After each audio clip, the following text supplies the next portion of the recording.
Introduction to the author and the book of When the Kurinji Blooms. Rajam Krishnan was a feminist Tamil writer from Tamil Nadu. Was born in Brahmin family.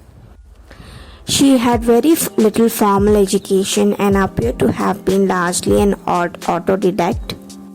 She started publishing in her 20s. She is known for writing well-researched social novels on the lives of people usually not depicted in modern Tamil literature, like poor farmers, salt pan workers, small-time criminals, under-trial prisoners, and female laborers. Her work includes 40 novels, 20 plays, 2 biographies, and several short stories. In addition to her own writing, she was a translator of literature from Malayalam to Tamil. Uttaragandam, Kurinji Then, Valekaram, Veruknir, Malargal, Mullu Malarndadu are some of her works. In 1973, she was awarded the Satya Academy Award for Tamil for her novel Veruknir. In 2009, her work were nationalized by the government of Tamil Nadu for a compensation of Rs 3 lakhs. Her other award and recognition are New York Herald Tribune International Award for a Short Story 1950, Kalaimagal Award in 1953. The novel When the Kurinji Blooms highlights the changes that occurred in nature and the life of the Badaga tribes in Nilgiris within a span of 3 generations of life. It brings out the changing attitude of man towards nature and his fellow human beings. It throws light on man's greed and his rage of power and money, which results in the plundering of the loose beauty of nature. Rajam Krishnan talks about the impact of urbanization of the tribal communities and the destruction caused to nature in the name of progress. She portrays the pollution that permeates into the minds of the tribal communities and nature. A brief summary of When the Kurinji Blooms. The novel tries to imply that people like Lingaya, Joji and Paru strive hard to preserve nature and their eco-based lifestyle. They are the crusaders of nature who strive their level best to preserve it and ensure that nature is left as a legacy of their prosperity to live a healthy and peaceful life. It also shows that people like Joji and Paru are outnumbered by self-centered, heartless people like Rangan who have no conscience and value money more than nature. The short-sightedness of such people destroys the basic way to health and happiness, thus bequeathing an uninhabited world to the future generation who are left with no options except to fight against various elements of the mind and the body. At the end of the novel, Joji learns to accept progress and lives his life with the remaining existing nature. He finds solace in his traditional cultural way of life.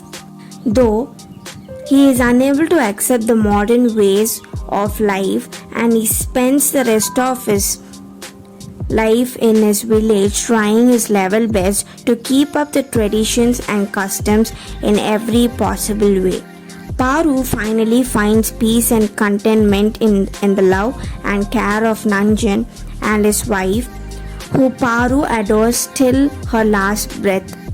Paru, who considered the earth with great respect and love, dies on the lap of her mother earth while tending to her beloved field.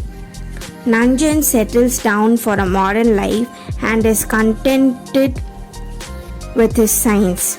The novel ends with a note of peace and tranquility between man and nature. Hello, this is Meenakshi S, and I'll be introducing you to the topic of eco-criticism and its integral play with the novel When the Kurinji Blooms.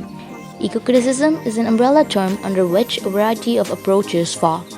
It could be roughly summarized as the study of literature and ecology from an interdisciplinary point of view, where the literature scholars analyze texts that illustrate environmental concerns and examine the various ways literature treats the subject of nature. The word eco-criticism traces back to William Ruckert's 1978 essay, Literature and Ecology, an experiment in eco-criticism, and apparently everyone let the concept to sleep until the Western Literature Association in 1989, when Cheryl Gladfelty revived the term. Her definition of eco-criticism is that it is a study of relationships between literature and the physical environment. This field of study investigates things such as ecological value, meaning of the word nature, distinction based on geography much like class, gender, and race. The subject deals with the investigation on how the concepts of nature and environmental issues have changed throughout history and whether these concepts are accurately represented in literature and pop culture. In the novel When the Kurinji Blooms, Rajam Krishna makes ample references to Mother Nature as a living being, which is the fundamental belief of ecofeminist thought. Ecofeminism is a branch of eco-criticism, which analyzes the interconnection of oppression faced by women and nature. Drawing parallels between domination of land and the domination of men over women, the ecofeminists examine these hierarchical gender relationships in which the land is often equated with the feminine, seen as a fertile resource and the property of men. The concept of ecofeminism and its relation to the novel When the Kurinji Blooms will be further discussed by another presenter. The weather in hillsides, mellow in the afternoon sun, was like a mother who just experienced the miracle of birth. Wildly ecstatic, serenely aglow, fulfilled. It was the year of Kurinji flower, which once in every 12 years spreads its blue mantle on the hillside, investing it with an exquisite beauty. This is the premises of Rajam Krishna's 1963 novel Kurinji, also known as When the Kurinji Blooms. Originally written in Tamil, later translated to English in 2002 by Uma Narayanan and Prema Sitaraman, the novel cocoons delicately woven stories of love, hate, family feud, and the impact of globalization within the three generations of the Badaga tribes in Nilgiris, Tamil Nadu, with environmental concerns as its primary concern. It brings out the changing attitude of men towards nature. The flower in the title, Kurinji, could be considered as a motif for the passage of time where evolution and disappearance takes place hand in hand. Unlike most prose pieces that talk on the theme of out with the old and in with the new, Rajam's portrayal of transition from old to modern doesn't reject modernity, but rather tries to find a common ground where the people can live and find solace in nature while still evolving with the modern world. While reading the first parts of the book, one would have pinned it down as just as any other book that puts human as a savior of nature, or a novel that would end up with the three generations dying trying to protect their nature. But against our anthropocentric ideas, the book, rather to our surprise, ends with what we can presume as an ecocentric idea. The assumption of the novel being ecocentric arises from the reconciliation in the epilogue between old yogi and the ways of the world, and Paru's death shows us that we are mere mortals living as a part of the immortal nature. And like the circle of life, the story also comes to a complete circle as Yogi's idea from chapter 1 of having to expel darkness by lighting a millions of candles finally come true with the modern invention of electric lights. The novel doesn't just talk about the beauty of nature, but also manages to capture the essence of beauty of nature with its elegance of written words. Thank you. Over to the next presenter. An insight of ecological destruction seen through the novel in the Kurinji Blooms. Nature is a selfless entity who has unfolded all her wealth and beauty to human beings and animals equally for the survival and well-being. In ancient times, man and nature were interconnected and mutual. Nature had allowed man to make use of her boundless wealth as a reward of man's hard work and his respect for Mother Nature. But man, the superior race, later turned out to be treacherous towards nature. He broke his promise to nature by plundering her in the name of progress to satisfy his insatiable greed for wealth. The novel, When the Kurinji Blooms, emphasizes the change. that happened in the tribal life of Nilgiris, and it is due to the modernization and destruction in the name of development. Badagas were the tribes who live in the hills of Nilgiris, and these tribes are found of nature, and nature is a part of their life. But as the novel proceeds, we can see the changes in the minds of the people which led to their eco-destruction and greed to the wealth. The novel is set in the hills of Nilgiris and portrays the lives of three generations of a single village called Margadamala Hatti. The story revolves around Lingaya, his son Jogi, and his grandson Nanjan. Lingaya is a kind-hearted man who has exceeding love and respect for nature. He lives a simple and content life with his wife Madi and his son Johi, who tends to the grazing herds. Lingaya represents the past generation of the Badaga tribes, where they were intertwined with the nature and who had lived an harmonious and peaceful life with nature. They lived in the unity and helped each other at adversity. Lingaya was satisfied with the harvests produced in a small field and tended to his buffalo with love and care. He tells everyone wealth and money are not important. Also, he helped his brother Madan's family and cared for his son Rangan as his home. Rangan, at 12 years old, has immense desire to settle in the nearby town called Uthai because he thinks the town is filled with opportunities for job and earning. He represents the people who abandon nature and prefer unhealthy pleasures.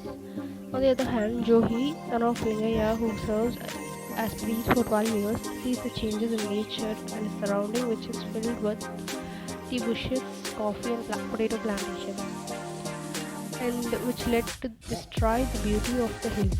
This is because of the modernization and the greed of people to become rich and wealthy. The plantation demands workers, hence the people of the tribes leave their agriculture fields and go to work in the plantation for a better life, and this leads to the destruction of the nature.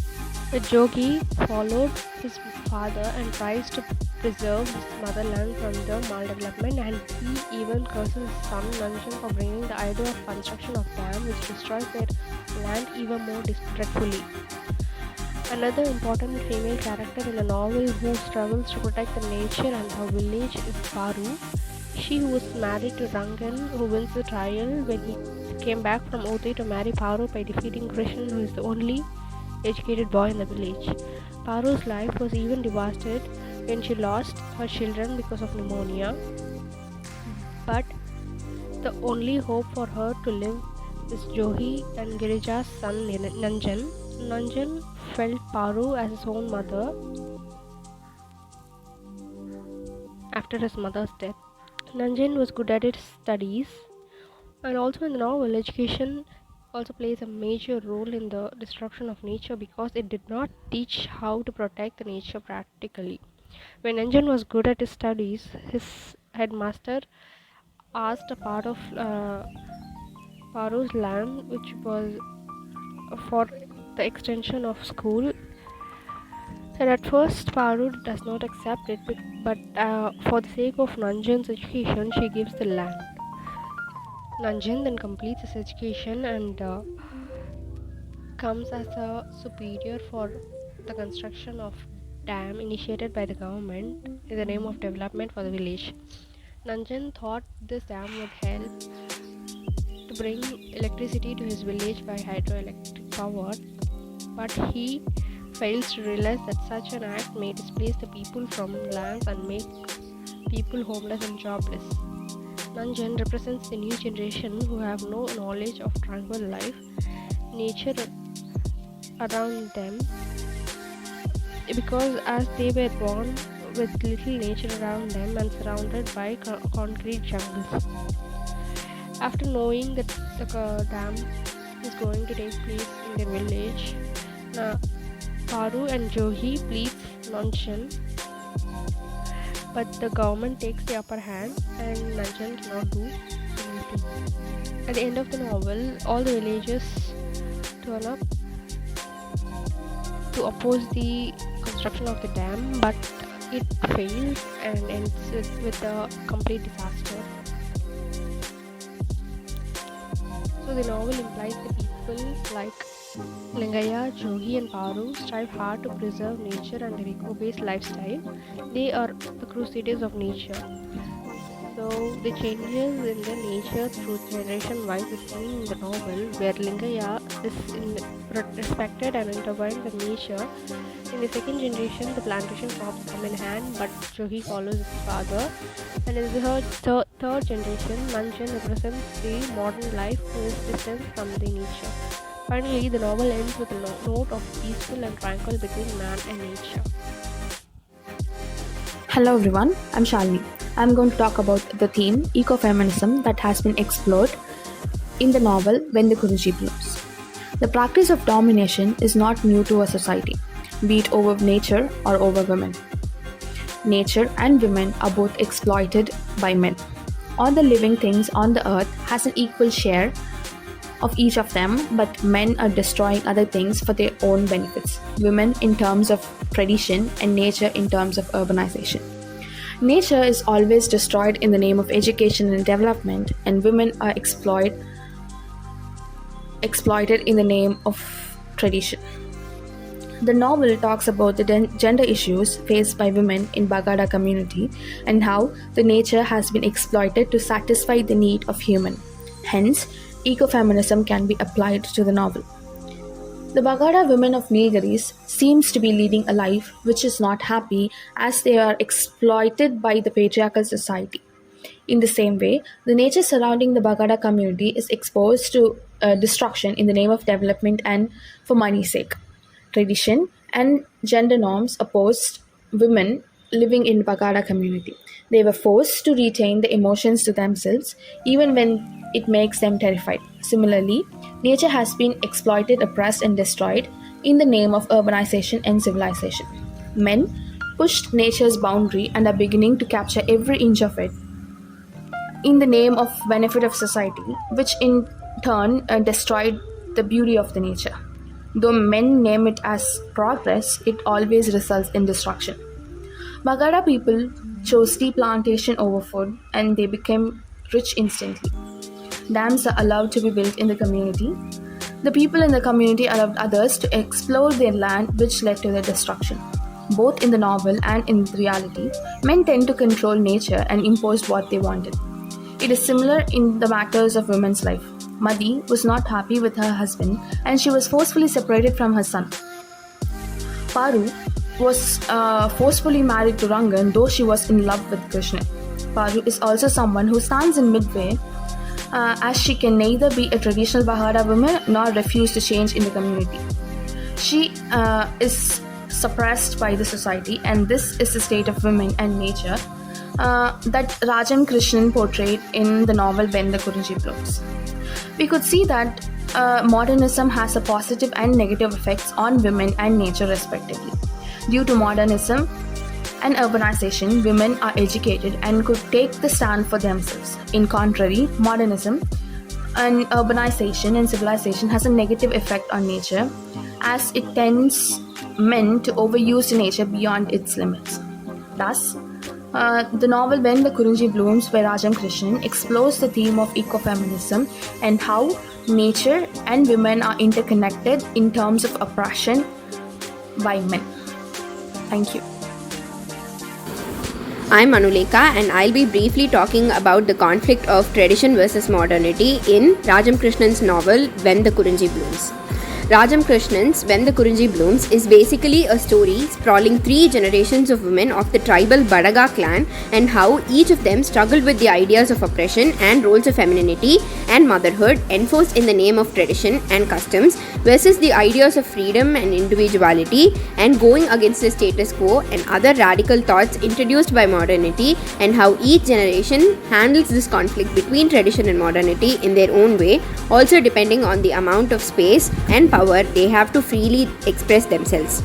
For example, Madi, who is the eldest main character in the story, is extremely submissive, and due to the way she has been indoctrinated into the oppressive standards of patriarchy, she completely accepts the fact that she can't make decisions of her own and has to completely depend on a man for security and stability. She, when the story begins, is a textbook example of a woman molded by the patriarchy. However, she also represents radical ideas of modernity for her time when she refuses to remarry her son just because her daughter-in-law couldn't bear the child, even when the patriarchy has drilled into her that reproduction and motherhood is probably the primary duty of any woman. This shows how Krishnan refuses to give into the popular trope that pits women against women and instead subverts it to show a mature, intelligent, and empathetic female character who denies to continue the cycle of oppression and stops it with her. Paru represents the conundrum of being stuck at the precipice of change, of being in between fully traditional or fully modern.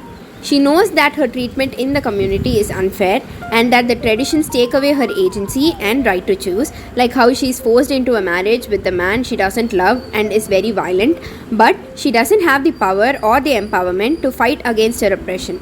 This makes her helpless and jealous. But she also does radically moral things, like care for another woman's child like her own when she lost her own daughters. Even if she is highly possessive of Nanjan and acts out to his wife, that is due to her lifelong trauma of abandonment and insecurities. After she is reinforced of Nanjan's love, she treats her daughter-in-law well and leads a content life with them before she dies peacefully. Vijaya, Nanjan's wife, represents the freedom of modernity, education, and women empowerment. She is brought up in a city away from the toxic customs and oppressive practices of the tribe. She is educated and chooses the life she wants to live by freeing the youngest main character from the oppression her elders had gone through. Krishnan ends the novel on a hopeful note for Badaga women and reinforces the power of empowerment and education and how only that can help the women lead a life they desire. Thank you.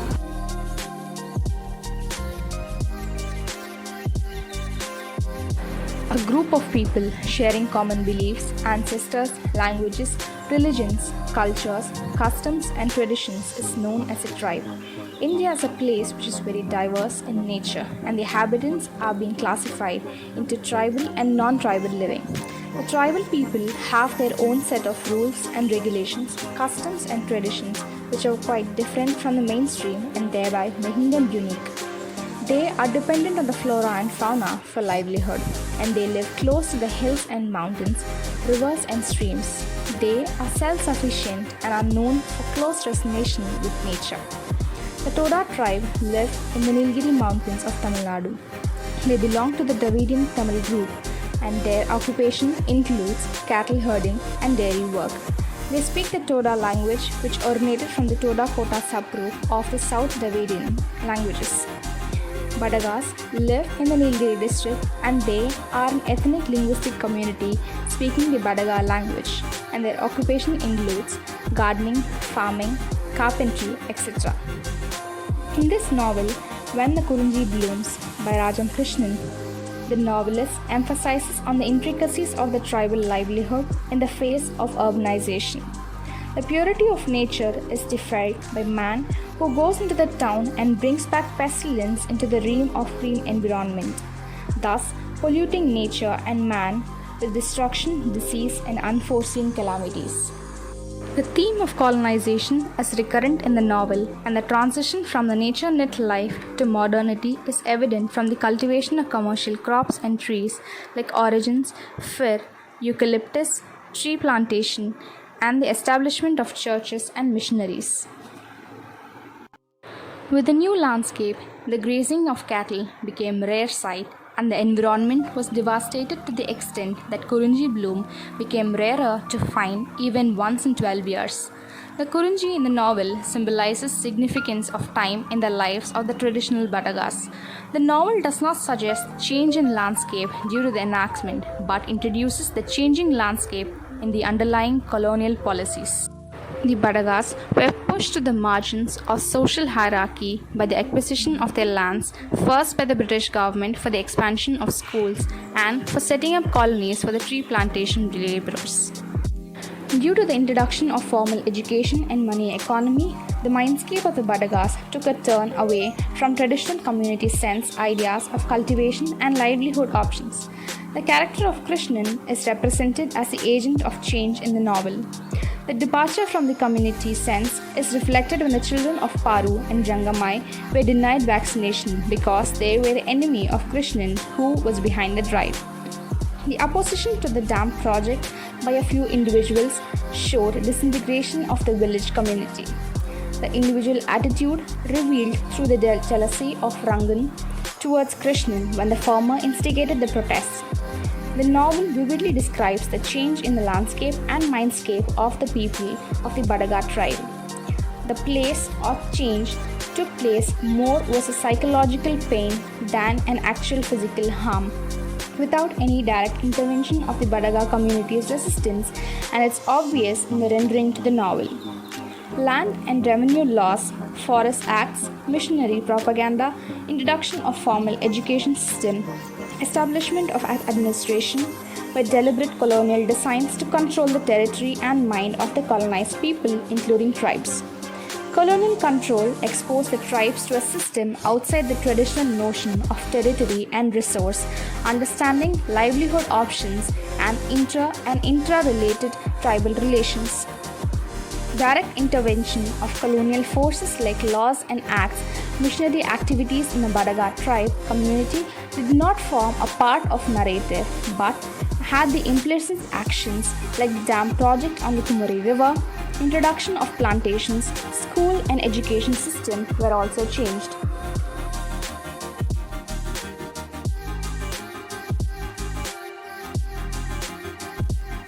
Translated from the Tamil Kurinji tale, Rajam Krishnan's lyrical and erudite novel is a family saga of 3 generations of the Badagas who live in Nilgiris, Tamil Nadu. Compared to the other tribes, the Badagas are the age-old Indian tribe, and one of their most outstanding characteristics would be their progressiveness. Their dwellings, cultivated lands, and general way of living all manifest their superiority.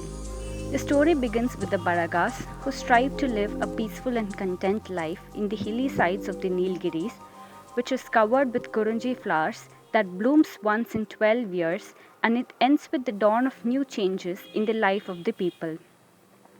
The prime language spoken by the tribes is the Badaga language, which is a mixture of Kannada and Tamil. Though there is no script for this language, they have a rich oral tradition of folk tales, poetry, and songs. These people have a specific language called Badugu, which occupied the Nilgiri district of Tamil Nadu. The traditional Badaga man wears a dhoti and a duppatti, which is a long piece of thick special weave of cotton, and a turban. The Badaga women's apparel consists of a tundu, mundu, and pattu. The ornaments consist of brass, iron, and silver. The Badagas are gentle and light-hearted people who are fond of music and songs. The tribal believe in black magic spells, the spirit, and rebirth. Though they are true believers of God and live one with nature, they believe in superstitious things which sometimes dominate their life. In the novel, Jogi, as a young boy, hears stories of Kurumba tribe from his grandmother. The Kurumbas are forest dwellers, and they practice black magic secretly at the dead night inside the forest. The ceremonies related to Badaga marriages are worth mentioning and are very colorful in its settings. The novel elaborately describes the marriage ceremony of Paru, who has won her in the stone lifting competition. The life of tribal is like a festival, and they celebrated it with great enthusiasm. Rituals and ceremonies are inseparable in culture in the life of tribal. Rajam Krishnan snapshots the characteristic spirit of the Badaga culture as manifested in their attitudes, aspirations, and customs. The Badagas follow Hinduism and follow Lord Shiva. They have numerous shrines and temples. Modern inventions play an important role in the devastation of culture and tradition. Modern inventions also make the life luxurious and easy, but on the other hand, it ruins the real life of native people. Construction of dams help people to save water, but conflict for water is a great threat in the present society. After constructing the dam, there is no water in the river, which distracts the life of many villagers and tribes. The fertile lands have to lose its wealth and turn to a desert. Education has taught more to the youngster, but it is a bitter truth that it fails to explain the reality of life in society. Education system becomes the main reason for the abolishment of ethnical values of tribes. Education teaches that the life of tribes is barbaric in nature. Tribal community considers nature as their mother and worships Mother Nature as their god. After the influence of modernism and education, their attitude towards nature has been changed immensely. Even after modernization taking over nature, the tribal people are left with no other choice than to accept the everyday changes and adapt themselves to the changing nature. Nature is a selfless entity who has unfolded all her wealth and beauty to both human beings and animals equally for her survival and well-being. During the ancient times, there seems to be mutual promise between man and nature. Nature allowed man to make use of her boundless wealth, looked after him by rewarding him for his hard work, and man respected Mother Earth, taking only what he needed for his survival. Initially, there were no trace of breach of trust between man and nature, but man, the superior race, later turned out to be the treacherous towards nature. He broke the unwritten promise of nature by plundering her in the name of progress to satisfy his insatiable greed for wealth. When the Kurinji Blooms by Rajam Krishnan explores a man's contribution towards eco-destruction and the deep impact of these changes in the lives of tribal people whose world revolves around nature. The lifestyle changes that takes place in the tribal life of Badaga tribes when there is a disturbance caused to nature. The novel When the Kurinji Blooms reflects the reality of life, using the blossoming of the Kurinji as a motive for the passage of time and the disappearance of life. Rajam Krishnan paints panoramic views and captures the enormous vigor of a people in the grip of transition. Thank you.